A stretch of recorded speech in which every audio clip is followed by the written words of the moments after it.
Bonjour et bienvenue à l'Église des Nations. Je vous souhaite un bon dimanche dans la présence du Seigneur. Bien-aimés, ce qui nous unit en ce matin, c'est l'amour de Dieu. C'est parce que Dieu nous a aimés. C'est parce que Dieu a donné son Fils unique que nous sommes ici en ce jour. Quand j'étais petite, je me rappelle, je priais beaucoup, à toute occasion, je disais Jésus, j'appelais Jésus pour tout. Et quelquefois, les gens autour de moi disaient, tu vas fatiguer Jésus. Ça, là, tu n'as pas besoin d'appeler Jésus. Et je peux vous dire, c'est un mensonge de l'ennemi. Jésus n'est pas fatigué. Jésus nous aime. On ne peut pas être trop dépendant de Jésus. Ce n'est pas possible, c'est un mensonge. Il n'y a pas de choses dans nos vies qui ne sont pas importantes, qui ne sont pas assez importantes pour que nous les apportions à Dieu. S'ils sont importants pour nous, s'ils font partie de nos vies, Dieu est intéressé. La Bible nous parle du grand amour dont Dieu nous a aimés.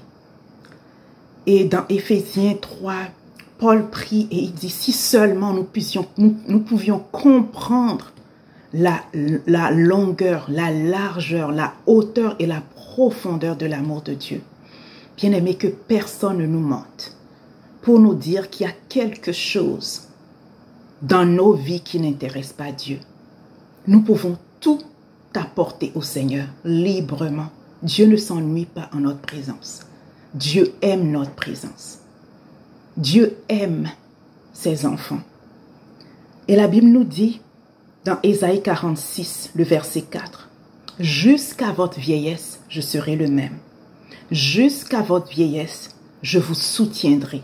Je l'ai fait et je veux encore vous porter, vous soutenir et vous sauver. » Sentons-nous libres d'aller n'importe quand au Seigneur pour n'importe quoi.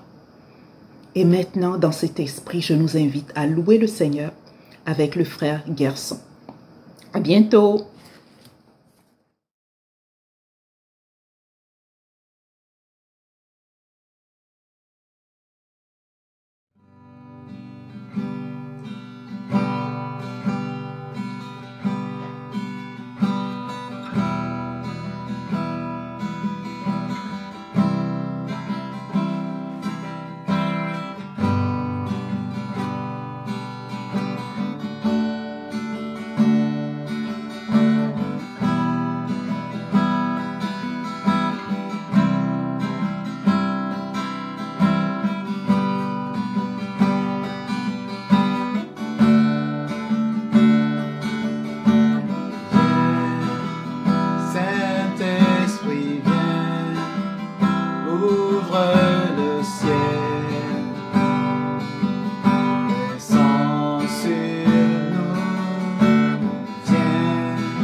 Sois le feu qui me guérit.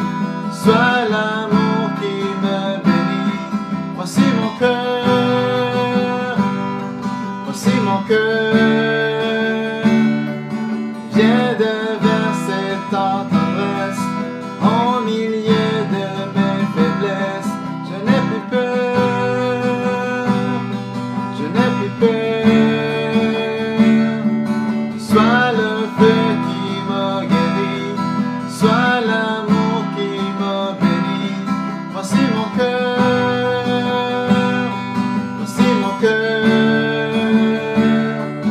Viens déverser ta tendresse au milieu de mes faiblesses. Je n'ai plus peur, je n'ai plus peur.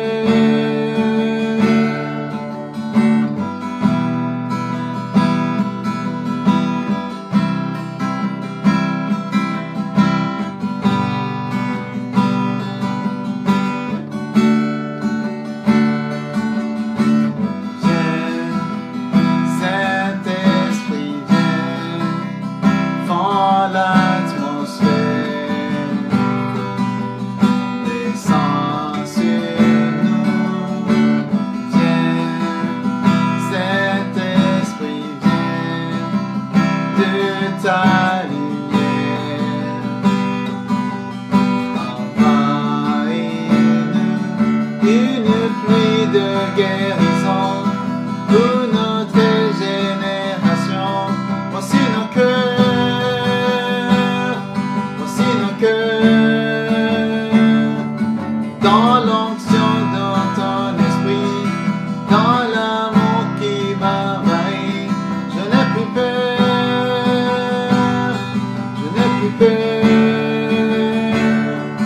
une pluie de guérison pour notre génération. Voici nos cœurs,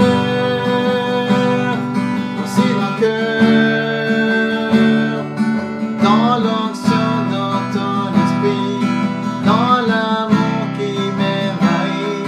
Je n'ai plus peur, je n'ai plus peur.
Saint-Esprit, remplis-nous de nouveau, remplis nos cœurs, Seigneur. Que nos cœurs débordent de ton amour, de ta grâce, de ta bonté. Amen.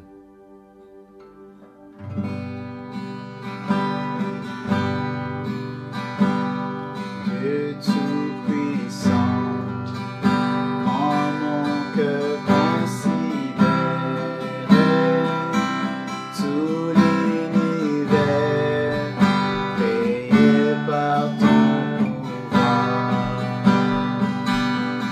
ciel d'azur, les éclairs, le tonnerre,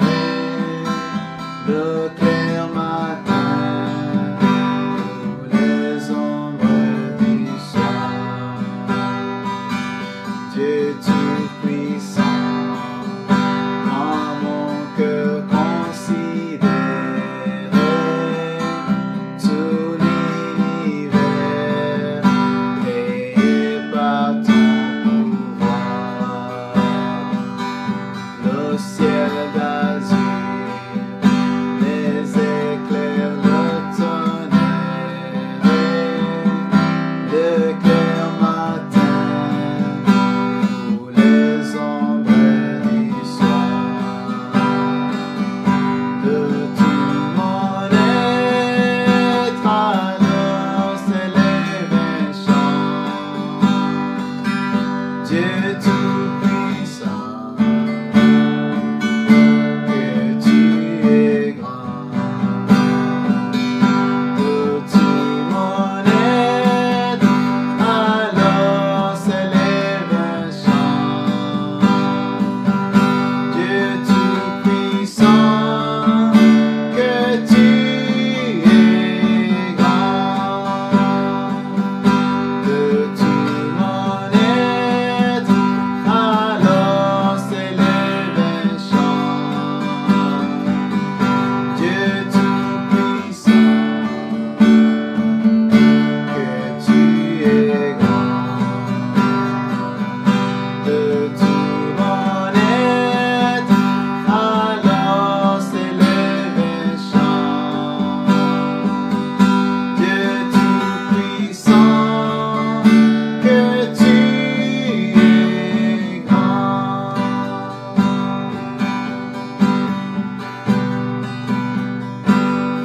Mais quand je songe au sublime mystère, qu'un Dieu si grand a pu penser à moi,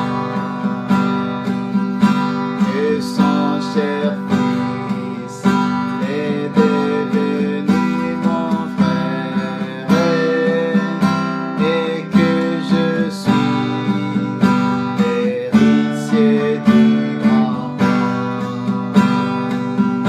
Alors mon cœur veut dire à lui le jour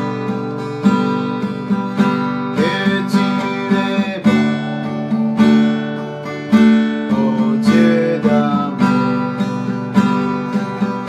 Alors mon cœur redit la nuit le jour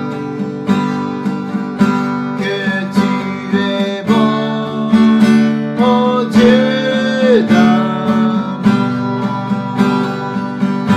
Alors mon cœur veut dire à lui le jour que tu es bon, ô Dieu d'amour.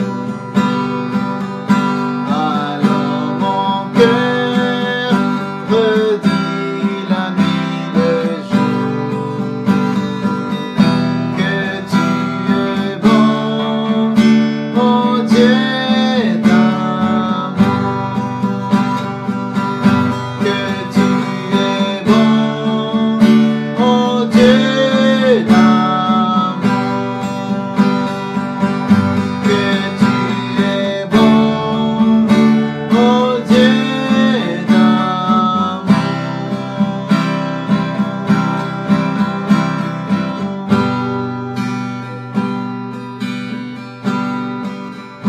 Que tu es beau, que tu es bon.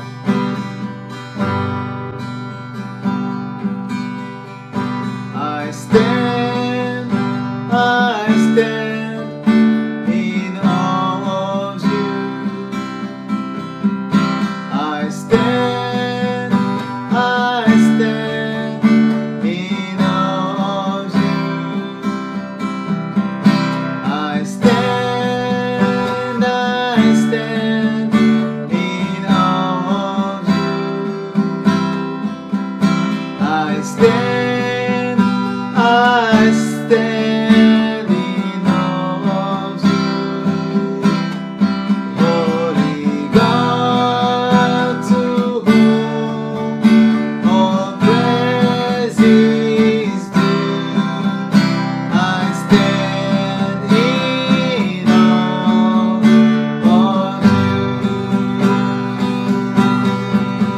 I stand in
Bien-aimé, waouh, quelle bénédiction le frère Gerson a été pour moi. J'espère que c'est de même pour vous. J'en suis convaincue et je prie que le Seigneur multiplie son onction dans la louange et dans tous les autres aspects où il l'utilise dans le nom de Jésus.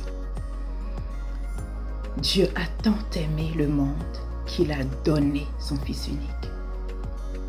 C'est pour cela, bien-aimé, je sais que tu aimes Dieu et je sais que tu veux aussi donner à Dieu. Et je t'invite à donner avec libéralité et avec joie, tel que tu as résolu dans ton cœur de donner au Seigneur. Nous allons maintenant, vous allez avoir les instructions pour donner et tout de suite après, nous allons avoir la parole avec notre frère Hector de Montréal, de l'Église à Montréal. Et je suis sûre que nous allons être grandement bénis. Bon dimanche et soyons tous bénis.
Salut l'Église, je suis très content de pouvoir partager aujourd'hui la parole de Dieu avec vous. Je veux parler avec vous les derniers jours. On vit dans une époque où est-ce que tout le monde parle des derniers jours à cause de tout ce qu'on vit. Les vaccins, les virus, les guerres et toutes les choses qu'on est en train de voir. On parle beaucoup plus qu'avant des derniers jours. Mais est-ce qu'on est vraiment dans les derniers jours? Est-ce que c'est juste nous qui vivons les derniers jours? Est-ce que les derniers jours sont en train de commencer? Je vais parler avec vous, puis on va commencer à lire Actes 2, versets 14 et 18. Pierre se leva alors avec les 11 apôtres d'une voix forte et adressa à la foule, « Vous Juifs et vous tous qui vivez à Jérusalem, écoutez attentivement mes paroles et comprenez bien ce qui se passe. Ces gens ne sont pas ivres, comme vous le supposez, car il est seulement 9 heures du matin. Mais maintenant, c'est réalisé que le prophète Joël a annoncé. Voici ce qui arrivera dans les derniers jours, dit Dieu. Je répandrai mon esprit sur tout être humain. Vos fils et vos filles deviendront prophètes. Je parlerai par des visions à vos jeunes gens et par des rêves à vos vieillards. Oui, je répandrai mon esprit sur mes serviteurs et mes servants à ce jour-là, et ils seront des prophètes. Prions. Seigneur, on te demandons de venir ta parole et de parler à notre cœur en ce moment. Au nom de Jésus. Amen. Comme on peut voir dans ce texte, l'apôtre Pierre, il dit qu'on est dans les derniers jours, mais il parle de eux. Il parle de eux-mêmes. Ils sont en train de vivre les jours, les derniers, ceux qui avaient prophétisé les prophètes dans l'Ancien Testament. Mais qu'est-ce qui arrive alors? C'est que nous, on continue dans les derniers jours jusqu'à ce que Christ y revienne. C'est important de comprendre ça parce qu'il y a certains chrétiens qui pensent qu'on vit dans un temps très spécial, qu'on est les seuls qui sont en train de vivre ça, qu'on est exclusif, qu'on n'a pas de rapport dans la Bible pour les derniers jours. On ne peut pas voir d'autres chrétiens qui ont vécu les derniers jours parce que c'est juste nous. Puis qu'est-ce qui arrive, c'est qu'ils commencent à s'enfermer eux-mêmes, ils commencent à avoir peur, ils commencent à rester chez eux, ils commencent à avoir peur de tout ce qui se passe, de toutes les visions, de tous les prophètes, de toutes les choses qui arrivent partout parce qu'ils ont peur. Mais c'est un peu ce qui est arrivé au prophète Élie. Il pensait, quand il était tout seul, que c'est juste lui qui restait prophète de l'Éternel. Mais ce n'était pas le cas. Dieu l'a dit, j'ai encore pas mal de gens qui n'ont pas fléchi les genoux devant Baal. Il faut comprendre ça, mes frères. On est dans les derniers jours, mais on n'est pas les seuls qu'on est en train de vivre les derniers jours. Les apôtres, dans le Nouveau Testament, ont vécu aussi les derniers jours. C'est pour ça que je vais vous parler aujourd'hui de comment vivre les derniers jours. Parce qu'on a dans la Bible des messages, des instructions pour nous, pour vivre bien dans les derniers jours. Pour ça, on va commencer, puis on va voir Éphésiens 5, versets 15 à 19. Ainsi, prenez bien garde à votre manière de vivre. Ne vous conduisez pas comme des ignorants, mais comme des sages. faites un bon usage de toute occasion qui se présente à vous, car les jours que nous vivons sont mauvais. Ne soyez donc pas raisonnables, mais efforcez-vous de comprendre ce que le Seigneur attend de vous. Ne vous enviez pas à la vue du vin, ne plus que vous menez au désordre, mais soyez remplis de l'Esprit Saint. Il faut comprendre cela. Il faut savoir que dans les derniers jours, il faut faire un bon usage de toute occasion qui se présente à nous. Ça, c'est très important parce que quand on pense que les derniers jours, c'est juste attendre que Christ y revienne, c'est juste attendre que Christ vienne, puis qu'on parte avec lui, qu'on commence la nouvelle étape, on peut tomber dans l'erreur de s'enfermer, d'avoir peur, puis pas accomplir la mission que Dieu nous a donnée. Quand l'Église des derniers jours, il faut qu'il soit au courant de que la mission est encore présente, qu'on doit travailler encore, qu'on doit faire des efforts, qu'on doit vraiment continuer à faire avancer le royaume des Dieu. Il faut voir cette différence. Il y a beaucoup de chrétiens qui font juste prier. Il y a beaucoup de chrétiens qui font juste la réunion du dimanche. Il y a beaucoup de chrétiens qui pensent qu'il faut juste dire, le Seigneur, il vient très bientôt. Le Seigneur, il revient très bientôt. Il faut juste attendre. Il faut juste rester tranquille. Il faut juste continuer à aller à la réunion du dimanche. Il faut juste prier. On ne peut rien faire d'autre parce que c'est le mal qui avance. C'est le contraire. C'est l'Église qui avance. C'est le royaume de Dieu qui avance. On est en guerre. Les derniers jours, c'est des temps difficiles, mais c'est difficile surtout pour l'ennemi. C'est difficile surtout pour le diable, parce que nous, l'Église, on a reçu toute autorité. On a reçu le Saint-Esprit, puis nous avançons. Nous continuons de délivrer des âmes. Nous continuons de prêcher l'Évangile, puis établir le royaume dans ce monde. Fait que c'est pour ça, il faut faire un bon usage du temps. Qu'est-ce qui arrive maintenant, au milieu d'une pandémie, au milieu d'un moment que beaucoup de gens y ont resté paralysés, que beaucoup de gens y ont dit, c'est le temps que Christ il revient, on ne fait plus rien, on ne peut rien faire d'autre, il faut rester tranquille, on prie seulement, puis on attend que Christ revienne. Non, il faut voir comment faire un bon usage du temps. Puis pour ça, je vais voir avec vous 2 chapitres dans la Bible, dans le livre des Actes, des histoires que Paul a vécues. La même chose que Paul dit, il faut faire un bon usage, car les présents jours que nous vivons sont mauvais. On va voir qu'est-ce que Paul a fait. La première histoire, on la trouve dans Actes 16, versets du 16 à 40. On ne va pas les lire, vous pouvez les voir chez vous tranquille. Seulement, vous êtes assis tranquille chez vous maintenant, l'église à la maison. Fait que, ouvrez votre Bible et commencez à lire Acte 16, versets du 16 à 40. Qu'est-ce qui arrive? Paul est dans une ville, il commence à prêcher. Puis là, il y a quelqu'un qui a un esprit qui commence à faire de la divination. Puis ça irrite à Paul.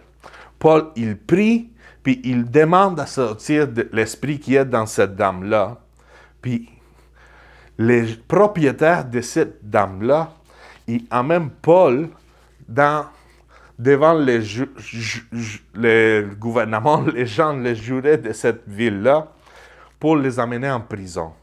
Parce qu'ils ont perdu tout l'argent qu'ils pouvaient faire avec cette fille qui faisait la divination. Qu'est-ce qu'il fait Paul? Il commence à dire dans la prison, « Oh, ça va pas bien. J'aurais pas dû faire délivrer cette fille-là. J'aurais pas dû prier pour elle. J'aurais pas dû venir ici prier. Les temps sont difficiles, les temps sont durs. Regarde qu'est-ce qui arrive. Je suis maintenant dans une prison, vraiment au fond. Je suis vraiment fatigué. Je suis tanné. C'est pas ça que Paul fait. Paul, puis son serviteur qui était avec lui, il commence à chanter. Il commence à louer Dieu.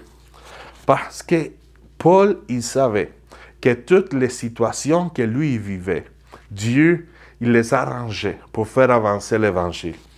Paul, il ne savait pas qu'est-ce que Dieu allait faire à ce moment-là. Paul, il ne savait pas qu'est-ce que Dieu y avait dans sa tête. Il savait juste, je suis en prison, mais je suis un serviteur de Dieu. Je suis en train de faire la volonté de Dieu. Je suis en train de faire avancer le royaume. J'ai délivré une fille qui devrait être délivrée, puis j'ai bien fait. Je continue à prêcher l'Évangile. Je vais rester fidèle à Dieu. Puis pendant que Paul, il chantait, la parole dit qu'il y a eu un tremblement de terre. Puis les portes, ils se sont ouvertes. Puis les soldats qui gardaient la prison, il a dit, je vais me tuer. Les prisonniers, ils sont tous partis. Puis Paul, il dit, fais-toi pas mal. On est tous ici. Puis quand les soldats ont vu ça, il a demandé à Paul, qu'est-ce qu'il doit faire pour être sauvé? Puis une chose a mené l'autre. Ça finit l'histoire que Paul est rentré dans cette maison-là et a prêché pas seulement aux soldats, mais à sa famille. Et pendant la nuit, pendant que les soldats qu'il avait mis en prison, ils nettoyaient ses blessures, Paul, il a baptisé à lui puis toute sa maison. Vous voyez, mes frères, toute situation, quand on est conscient qu'on est en train de faire avancer le royaume de Dieu, toute situation nous amène à continuer d'avancer le royaume de Dieu. Peut-être toi, tu ne sais pas maintenant pourquoi tu es en train de vivre qu'est-ce qui t'arrive présentement. Tu ne comprends pas pourquoi, au milieu d'une pandémie, tu as perdu des êtres chers. Tu ne comprends pas pourquoi tu as perdu de l'argent, pourquoi tu as perdu ton travail, pourquoi tu as perdu ta vie sociale. Mais Dieu, il sait pourquoi. Puis on sait une chose, que toutes les choses qui nous arrivent, ils vont nous faire avancer le royaume de Dieu. Paul, il dit en Philippiens 1, verset 12, « Frères, je veux que vous sachiez que ce qui m'est arrivé a contribué en réalité à la progression de la bonne nouvelle. » C'est comme ça que lui encourage à l'église qui se trouve en Philippe. C'est la même église qui a commencé dans la maison de cet homme-là. C'est à la même ville qu'il écrit, qu'ils l'ont amené en prison. C'est la même ville où est-ce que lui, il a sorti d'une prison d'une façon que Dieu l'a délivré d'une façon extraordinaire. Parce que nous, les chemins qu'on a sont très différents des fois à la volonté de Dieu. Dieu utilise d'autres façons. Dieu utilise des façons que nous, on n'aurait jamais pensé. Mais il faut être des personnes qui sont guidées par l'Esprit de Dieu. C'est ça la différence des derniers jours. C'est pour ça que Pierre il dit, en parlant de la prophétie de Joël, que dans les derniers jours, l'Esprit de Dieu y allait être sur toutes les chairs. Nous avons reçu l'Esprit de Dieu. Nous avons l'Esprit de Dieu. Nous avons des prophètes, nous avons des visions, nous avons des rêves. Il faut continuer à vivre guidé par l'Esprit de Dieu. Si vous voyez, Paul avait des plans pour son évangélisation, mais dans une occasion, après lui se réveiller de son sieste, son sommeil, il commence à dire, on change les plans. On avait pensé aller dans l'ouest, mais on s'en va dans l'est. J'ai eu une vision d'un homme du Macédoine qui demandait de l'aide. Fait qu'on s'en va dans la région de Macédoine. Vous voyez, ça c'est les gens qui sont guidés par l'Esprit. Des gens qui, un rêve, les font changer la direction. Les gens qui ont un plan, une vision, mais quand Dieu il leur révèle quelque chose, ils changent. Nous vivons dans les derniers jours, mais il faut apprendre à vivre dans les derniers jours. De quelle façon? Guidé par l'Esprit de Dieu. Si tu as des messages de Dieu, il faut que tu changes tes plans. Tu ne peux pas continuer. Les gens qui sont très stricts, qui sont juste droits, qui ne changent pas, que ça les prend 1 an pour changer d'idée, ils ne vont pas être guidés par l'Esprit de Dieu. Dieu utilise les gens que même s'ils ont un plan, même s'ils viennent de modifier toute sa vie, ils sont prêts encore à changer encore. Ils sont prêts encore à suivre l'Esprit de Dieu. C'est ça les gens que Dieu cherche dans les derniers jours. C'est pour ça que Paul, quand il écrit après à la même église qui se trouve en Philippe, aux Philippiens 1, 12, il dit, « frère, je veux que vous les chassiez. Ce qui m'est arrivé a contribué en réalité à la progression de la bonne nouvelle. Là, j'ai une question pour toi. Est-ce que c'est ta priorité? Est-ce que la progression de la bonne nouvelle, est-ce que l'avancement du royaume des Dieu, c'est la priorité dans ta vie? Est-ce que c'est ça que tu cherches avant tout? Est-ce que tu préfères que le royaume avance ou que ta carrière avance? Est-ce que tu préfères que ta famille avance ou que le royaume avance? Des fois, il faut faire des choix. Puis la vie du chrétien, c'est radical. La vie du disciple, c'est radical. C'est le royaume en première place. C'est Dieu en première place. Il faut comprendre que Dieu, il appelle à des gens à être radicaux, à avoir juste en priorité le royaume de Dieu. Après, toutes les autres choses, tu vas les avoir. Mais les gens qui ont toutes les autres choses, c'est les gens qui cherchaient juste une chose, le royaume de Dieu, la justice de Dieu. Il faut être comme Pierre, il faut être comme Paul, il faut être comme les apôtres dans le Nouveau Testament. Il faut être des gens qui ont cherché juste à faire avancer le royaume de Dieu. Je suis conscient comme toi que nous vivons des temps difficiles. Je suis conscient comme toi que nous vivons des temps que on n'avait pas le manuel. On n'avait pas étudié ça à l'église, comment vivre une pandémie. On ne savait pas quoi faire. Mais on est conscient que l'Esprit de Dieu nous guide dans toutes circonstances. Puis je vais vous parler de la dernière histoire qui se trouve dans les chapitres 27 et 28 des Actes. C'est le voyage de Paul à Rome. Il est encore en prison. Il est transporté jusqu'à Rome pour comparaître devant le César. Mais ça arrive plein de choses bizarres. On dirait, cet homme-là est maudit. Dieu n'est pas avec lui. Comment est-ce qu'il peut dire qu'il est apôtre? Comment est-ce qu'il peut dire qu'il est rempli de l'Esprit de Dieu? Ça ne va pas bien.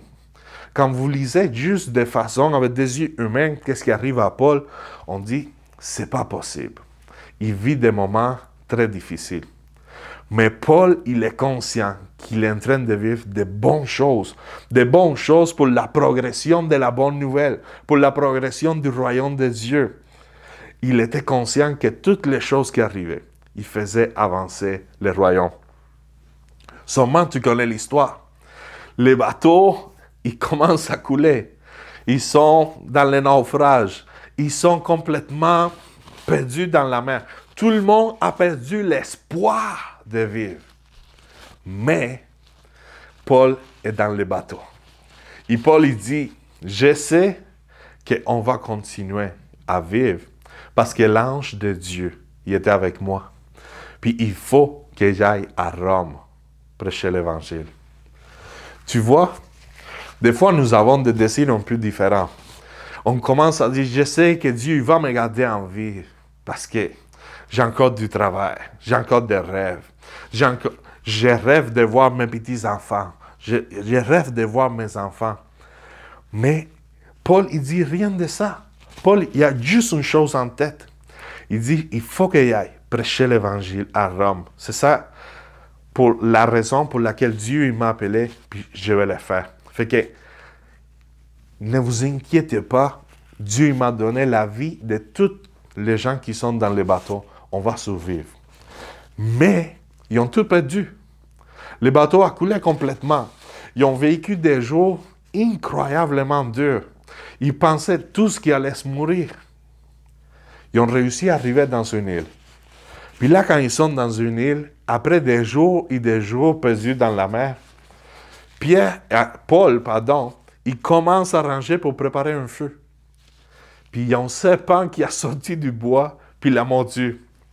Les gens de l'île, qui ne connaissaient pas toutes les histoires que Paul avait déjà vécues, je suis mélangé Pierre-Paul, toutes les gens qui les voient, qui voient juste qu'ils ont sorti d'un bateau, de la mer, qui le montrent du serpent, ils disent, cet homme-là, il est vraiment cherché par la justice divine. Dieu, il les cherche pour le faire du mal parce que ce n'est pas possible. C'était tout le contraire. Pendant que les gens regardaient Paul comme ça, d'une façon vraiment, est-ce qu'il va mourir maintenant? Est-ce qu'il va devenir vert? Est-ce qu'il va arrêter de respirer? J'imagine que les gens, ils ont arrêté tout ce qu'ils faisaient. Ils ont appelé tous les habitants de l'île. Ils disent, regarde, il y en a une qui a sorti de la mer. C'est seulement le coupable de que le bateau a coulé. Mais là, il y a la justice divine qui vient de faire effet. Il y a un serpent vénéneux qui l'a mordu. Il va mourir. Tout le monde attendait voir qu'est-ce qui allait arriver. Puis vous savez, rien n'est arrivé. Rien. Paul, il continue sa vie normale. Les gens pensaient que lui était un criminel. Ils ont commencé à dire, lui est un Dieu. Il y a vraiment, il n'y a pas une autre explication sur un Dieu. Il y a un serpent, on sait qu'est-ce qu'il fait. Il mord, puis tu mords, puis lui, il n'est pas mort. On a tous vu que le serpent, il a mordu. Vous savez, ça a aidé à l'avancement de l'Évangile. Ça a aidé à l'avancement du royaume de Dieu. Les habitants de cette île, ils ont cru en Dieu. Paul, il a pu prier pour le père du chef de cette île, puis il a reçu une guérison. Le royaume de Dieu, il s'est établi dans une île qui n'était pas pensée par Paul. Paul, il ne pensait pas arrêter dans cette île. Il s'en allait direct à Rome. Mais il a arrêté là, par accident, à cause de circonstances pas prévues. Puis il a su prêcher l'Évangile et faire avancer le royaume. Je vais te faire réfléchir encore ce matin. C'est quoi les endroits que Dieu t'a amenés, que tu n'avais pas pensé? C'est quoi les endroits qui ne sont pas confortables dans ta vie? C'est quoi les situations que tu as vécues dernièrement, qui sont très complexes, très difficiles? Des situations que tu dis, oh mon Dieu, pourquoi ça arrive à moi? Si tu as une mentalité de victime, tu dis, oh Dieu, pourquoi moi? Pourquoi moi encore? Mais Paul, il ne faisait pas ça. Paul utilisait toutes les choses pour faire avancer le royaume. Je suis sûr que tu peux le faire aussi. Dieu veut que toi et moi, on le fasse aussi. Nous sommes son peuple. Nous sommes dans les derniers jours. Puis la priorité de Dieu dans les derniers jours, c'est juste un. Sauver. Sauver du monde. Faire reculer les royaumes des ténèbres. Établir les royaumes de Dieu. Ça doit être notre priorité aussi. On devrait commencer à penser de façon différente. Quand ça arrive des choses, quand ça arrive des situations qui sont pas planifiées, des situations que tu dis, wow, sont dures, sont difficiles. Ça, c'est des opportunités que Dieu est en train de mettre dans ta vie pour faire avancer le royaume de Dieu. Beaucoup d'entre nous rêvons d'avoir des situations ou des expériences spirituelles, comme Paul, comme Moïse, comme Élie, comme Pierre. Nous rêvons des fois que notre ombre soit capable de guérir des gens. Que tous les papiers qu'il utilise pour sécher ma sueur pendant qu'il prêche avec plein de lumière, soit capable de guérir des gens si tu les touches. Mais pour faire ça, ça prend des gens qui soient complètement compromis avec l'avancement du royaume. Qui soient des gens capables d'arriver jusqu'à la croix. Soit des gens qui soient capables d'utiliser les pires moments pour faire avancer le royaume de Dieu.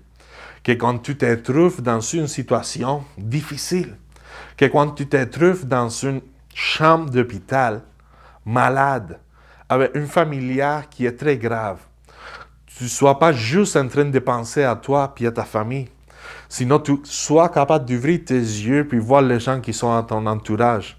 Tu sois capable de prier aussi pour d'autres personnes. Que tu sois capable de prêcher l'Évangile en étant dans une situation difficile. Des fois, on pense que ce n'est pas possible. Des fois, on pense que ça n'arrive pas. Mais c'est comme ça. Les dernières années, j'ai eu une amie pasteur qui a resté chez moi parce que sa femme avait un cancer, il y avait une leucémie. Très grave. Les médicaments, ils ne fonctionnaient pas. Les choses, ils ne fonctionnaient pas dans sa vie. Puis lui, pendant qu'il était un jour à l'hôpital avec elle, Dieu, il a donné un message, il a dit, va et prie pour cet homme-là. Un homme qui était dans un coin, il ne savait pas qu'est-ce qu'il y avait. Il s'approche, il le demande s'il pouvait prier pour lui. Il a commencé à prier. Lui, il s'est trouvé à Québec. Il venait de Toronto. Il ne parlait pas français. Il a demandé tout en anglais. Il a fait plein de combats dans sa tête. Est-ce que je m'approche? Est-ce que s'il ne parle en anglais, il va comprendre? Après ça, il a décidé d'obéir Dieu. Il est allé prier pour lui, puis arrêter de le voir. Mais sa femme est restée à l'hôpital pendant très, très longtemps. Puis, un des jours, pendant une tempête de neige, de bonnes tempêtes de neige du Québec, lui, il reste bloqué sa voiture. Quand il sort de l'hôpital, de voir sa femme à 11 heures le soir. Il n'y avait pas de pelle, il n'y avait rien de personne pour l'aider. Lui, il venait d'avoir une hernie, puis une opération à son genou. Il était vraiment grave, il était très loin de chez moi. Il commence à essayer d'enlever la neige d'un côté et de l'autre de sa voiture. Il dit, je vais appeler Hector, je vais lui demander de venir m'aider, puis je vais laisser la voiture ici. Il était presque 1 heure de chez moi. Puis pendant qu'il est dehors, comme frustré, il ne voit pas de solution, il est encore anxieux pour sa femme parce que son état était très délicat, il a neige, sa voiture ne sort pas, son genou il fait mal. J'ai une voiture qui arrête, il y a 2 madames qui sortent avec une pelle, puis il les dit, je sais que tu ne te rappelles pas de nous, mais toi, tu as prié pour mon mari qui avait un cancer terminal, puis Dieu, il l'a guéri complètement. On ne comprend pas qu'est-ce que tu as fait, mais Dieu a fait un miracle. Ils l'ont aidé à sortir sa voiture, puis il est parti. Tu vois, des fois, dans des situations que tu n'as pas la tête pour prier pour d'autres personnes, tu es vraiment juste comme, oh, j'ai un problème, ma femme est malade. Dieu est capable d'utiliser ta vie, même si tu es inquiet, pour faire de grandes choses. Dieu, il nous utilise des moments difficiles. Mon pasteur, quand Dieu il a commencé à utiliser à Cuba pour faire des miracles, puis il y avait plein de guérisons, son fils, le plus petit, il a eu une leucémie aussi. Il était dans l'hôpital pendant longtemps, mais Dieu, il continue à faire des miracles à l'Église. Des fois, on ne comprend pas Dieu. Dieu nous amène dans des endroits, dans des situations qu'on n'est pas confortable, qu'on dirait, je n'ai pas la tête pour me concentrer, il n'y a pas le temps pour servir Dieu, il n'y a pas le temps pour penser au royaume de Dieu. Mais Dieu il veut que tu mettes la priorité. Dieu il veut que ta priorité soit le royaume, soit les messages, soit les âmes qui sont perdues. Puis il va s'occuper de tout le reste. Il n'y a pas de moment parfait pour servir Dieu. Il n'y a pas de moment parfait pour faire le ministère. Nous passons tous par des moments très difficiles. Les serviteurs de Dieu, ce n'est pas des gens sans problème qui puissent s'occuper de Dieu. Les serviteurs de Dieu, c'est des gens qui disent, je vais servir Dieu malgré tout ce qui arrive. Puis je suis sûr que tu es capable de le faire aussi. Je suis sûr que c'est ça l'appel de Dieu précisément pour son Église, partout dans le monde. Ce n'est pas un temps pour rester chez nous. Ce n'est pas un temps pour dire, j'ai pas de travail. J'ai passé vraiment beaucoup de moments difficiles avec la COVID. C'est le temps de dire, nous sommes dans les derniers jours. Nous avons reçu l'Esprit de Dieu. Nous avons reçu tous les dons. Nous avons reçu sa grâce. Nous avons reçu sa force. Puis nous avons un message avec l'autorité qui nous a été donnée pour faire avancer son royaume. Je t'invite à que tu commences à t'oublier un peu de tes problèmes. Puis dire, je sais que j'ai un appel. Je sais que Dieu, il nous appelle à aller chercher les gens qui sont perdus. Je sais que Dieu nous appelle à prêcher l'Évangile. Puis tu vas voir comme tous tes problèmes, toutes tes situations, tous tes moments difficiles, ils vont devenir des bons témoignages pour les gens. Ils vont devenir des bonnes opportunités pour prêcher et faire avancer le royaume de Dieu. Je veux prier pour toi, puis demander à Dieu que sa force, sa grâce, soit sur ta vie.